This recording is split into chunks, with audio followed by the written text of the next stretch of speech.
What if Anakin was a Mandalorian Jedi? Had fate taken its rightful path, Anakin Skywalker would have been found by Qui-Gon Jinn and trained as a Jedi.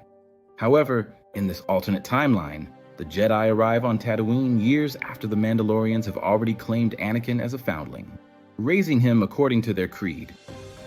Anakin Skywalker didn't remember much of his early life. Riders had taken him from his mother when he was very young.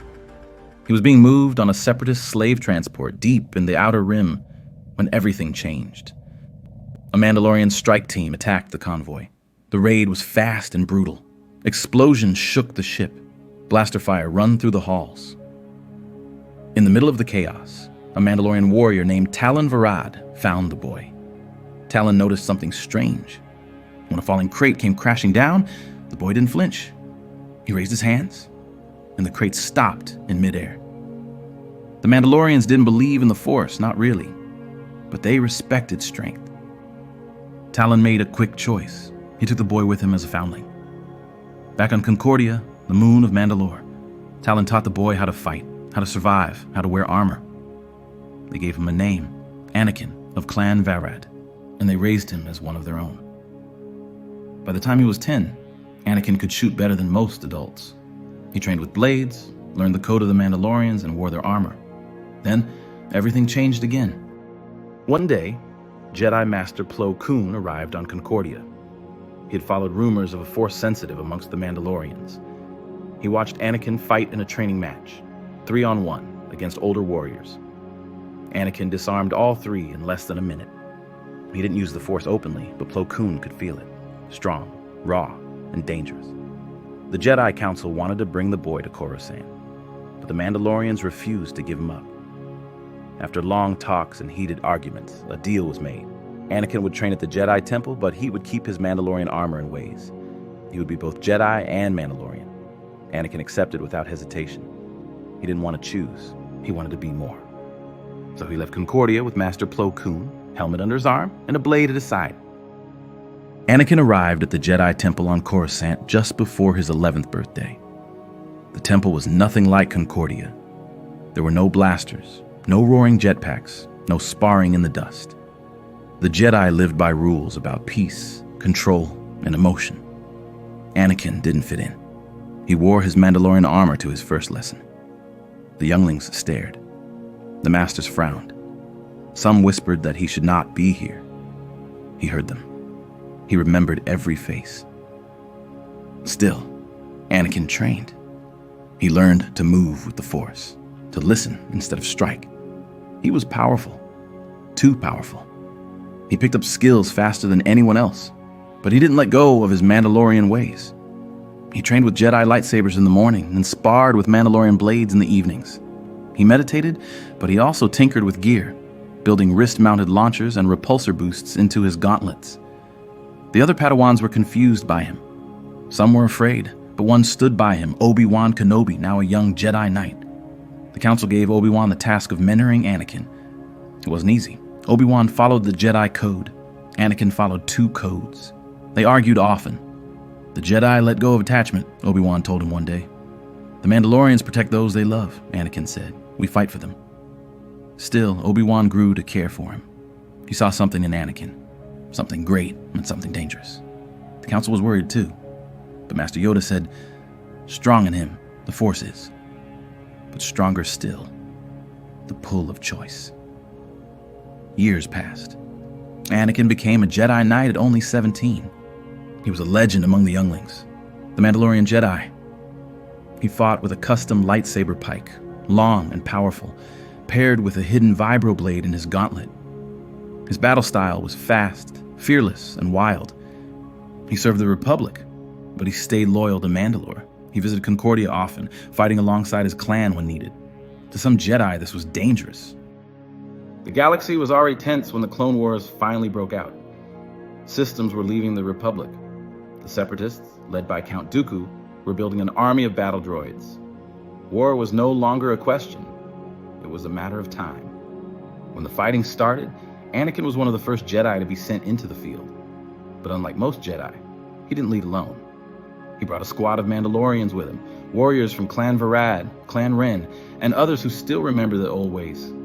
Some Jedi didn't approve, but Anakin didn't care. His battalion was called the Iron Flame. It moved fast and struck harder than the Separatists could predict. His forces used jetpacks, flamethrowers, and ambush tactics combined with Jedi precision. Where other units struggled, Anakin's battalion won. Chancellor Palpatine quickly took notice of the war hero and began inviting him to private meetings. The Chancellor praised his strength. He said the Jedi were too cautious, too weak.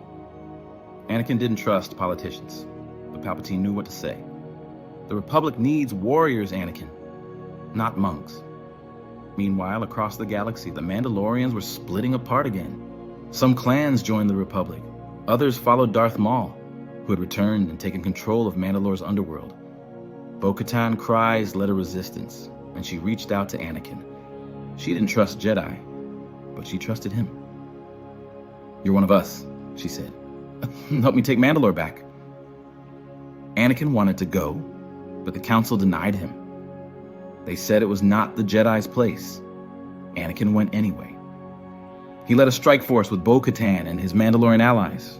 They attacked Maul's forces in the capital city of Sundari. The battle was brutal. Maul escaped, but Mandalore was freed. The people of Mandalore began to chant a name not heard since ancient days. Jeti Mando. The war continued.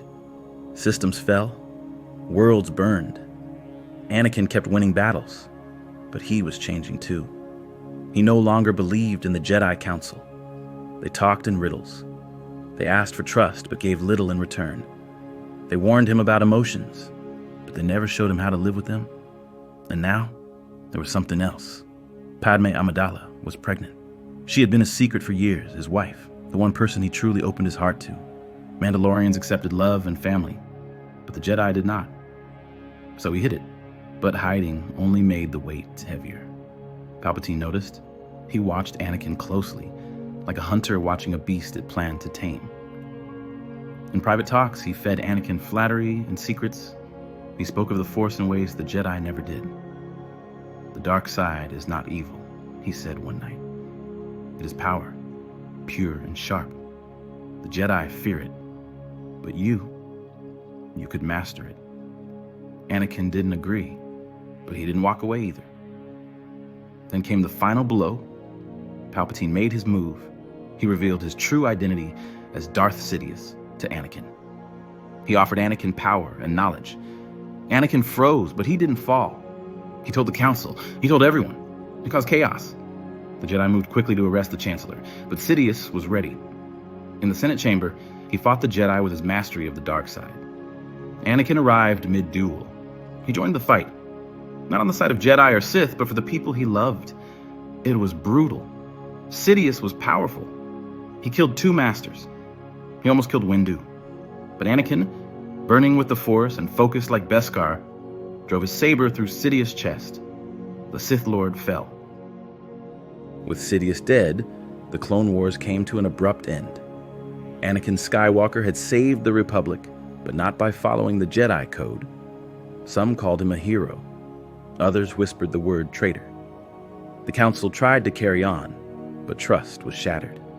The people didn't listen to the Jedi anymore. They listened to Anakin. Soldiers followed him.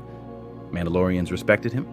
Even clones bred for obedience saluted him with pride. Anakin decided it's time to create something new. He called it Order of the Grey Flame. It was a belief that strength must serve compassion, and that love was not a weakness, but a reason to fight. He returned to Mandalore, and with the help of Bo-Katan, he helped rebuild the war-torn planet. He brokered peace between rival clans and began training both Mandalorian foundlings and Jedi exiles to use the Force. Some Jedi came to him willingly. Ahsoka was the first, then Quinlan Vos. Even a young Cal Kestis joined him. They wore armor, wielded sabers, and trained in the Force, but they lived in the real world. They were warriors of balance. The Republic tried to call him back, with senators fearing he was building his own army, but he didn't answer them anymore. Obi-Wan visited Anakin on Mandalore one last time. They walked through the domed city of Sundari, where children were training with sabers and jetpacks. "You've started something, Anakin," Obi-Wan said. "Something that can't be undone?" "I know," Anakin replied. I only hope it's enough.